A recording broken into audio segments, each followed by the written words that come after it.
Zimanê Bernamekirinê. Java zimanekî bernamekirinê ye ku di bîst û pêncê gulana sala 1995 hate çêkirin. Bernameyên got bi Java hatine nivîsandin.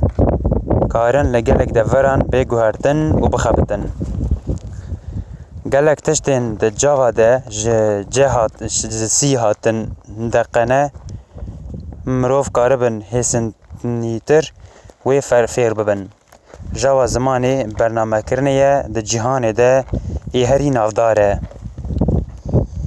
Dîrok: James Gosling, Mike Sheridan û Patrick Naughton di hezîrana 1991 de projeya zimanê Java dest pê kir.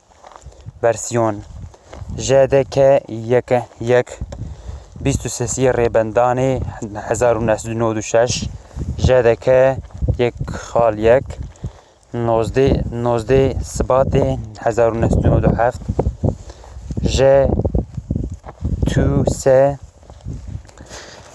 1.2 8 Berfembarê 1999 JS 1.3 J2 5 Java S 66 Java S 7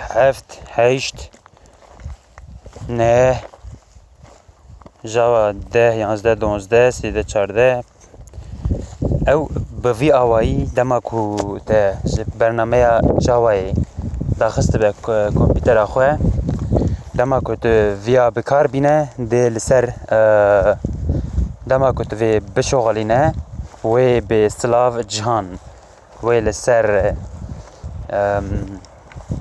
qalik bêxuya kirin.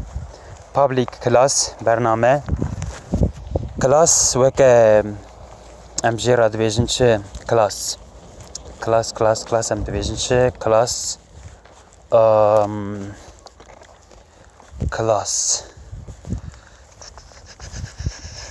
cihê ku lê deştê dayîn ez nizanim bi kurmancî em jê ra dibêjin çi lê ew cîha ev class dê wê wateyî class tiştên ku wekev li cihekî top kirine û public static void ev jî public static void main ev jî dîsa li ser wê derê hatiye nivîsandin.